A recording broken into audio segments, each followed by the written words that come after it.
क्या करोगे, आपको क्या लग रहा है? देखिए, अगर ध्यान रख रही होती तो जो कमर्शियल जितने भी आउटलेट्स हैं उन पर इस तरह का प्रभाव नहीं पड़ता। कई स्टेट्स में इतनी हालत खराब हो गई है कि बिल्कुल सिलेंडर नहीं मिल रहे।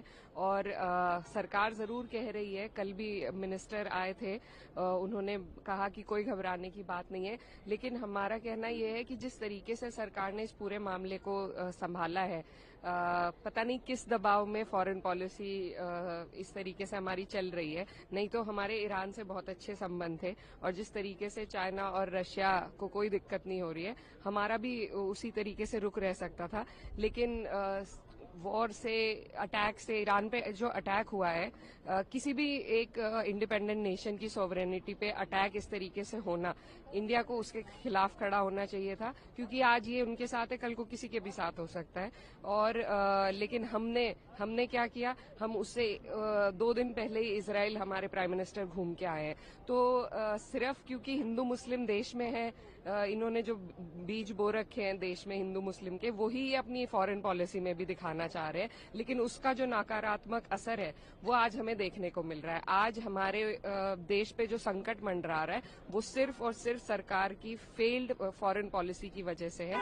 और अब जनता, विपक्ष ये बात पहले दिन से कह रहा था, लेकिन अब जनता भी इस चीज को देख सकती है। लेकिन जो गवर्नमेंट की तरफ से क्लैरिफिकेशन दिया जा रहा है या प्राइम मिनिस्टर लगातार कम्युनिकेट कर रहे हैं, और एमडी की तरफ से भी गाइडलाइंस जारी किए गए हैं, एडवाइजरी जारी किए गए हैं एलपीजी को लेकर, क्या इससे आप लोग सेटिस्फाइड हैं? जी नहीं है, क्योंकि धरातल पर जो समस्या है वो आउट ऑफ कंट्रोल होती जा रही है। और सिर्फ एक स्टेटमेंट देने से चीजें नहीं बदलेंगी। स्टेटमेंट तो सरकार बहुत चीजों के लिए देती है, लेकिन हालात अच्छे नहीं है, और इससे जो फूड इंडस्ट्री है उस पर बहुत बड़ा प्रभाव पड़ा है। और साथ ही साथ लोगों को सिलेंडर रीफिलिंग के लिए भी अब एक्सटेंशन बढ़ा दी गई है। अगर खत्म हो जाएगा तो आदमी कहाँ से उसकी पूर्ति करेगा?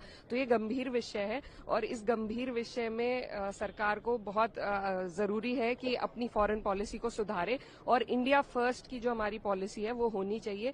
कोई हमें यूएस से घबराने की जरूरत नहीं है, हमें किसी और देश से घबराने की जरूरत नहीं है। जो हमारे पहले पूर्वज रहे हैं उन्होंने कभी किसी के आगे घुटने नहीं टेके। तो जरूरी है कि प्रधानमंत्री इतना डर गए हैं कि एक भी दिन सदन में नहीं आए हैं, तो उनकी जो व्यवहार है उसी से पता चल रहा है कि सरकार किस दबाव में काम कर रही है। और इनको इंडिया फर्स्ट लेकर चलना होगा, तभी हम इस संकट से निकल पाएंगे। रिजिजू ने आज हाउस में कहा कि इस तरीके का रवैया अपनाना नहीं चाहिए, पूरा देश देख रहा है विपक्ष कैसे हंगामा कर रहा है, डिस्कशन हर चीज पे होना चाहिए। आज उन्होंने जो सदन में, देखिए, अगर आप सिर्फ एक रूटीन में हाउस को चलाना, जब देश पर इतनी बड़ी संकट की घड़ी आई हुई है, जब हमारे लिए सबसे बड़ी समस्या एलपीजी और हमारी एनर्जी की सारी तमाम चीजों को लेकर है, उस बीच में आप चाह रहे हैं कि हम बिल पे डिस्कशन करें। बिल एक रूटीन प्रोसीजर है, उस पर डिस्कशन कभी भी हो सकता है। लेकिन हम लोग चुने इसलिए गए हैं कि जो जनता की आवाज है, जो जनता की समस्या है, उसको सबसे पहले उठाएं। तो ये तो उन्हीं की गलत बात है, उनको देखना चाहिए आज हमारे देश पर कौन सा संकट मंडरा रहा है। उस पर अगर विपक्ष बात करना चाहता है, आप बताइए क्या वो गलत है?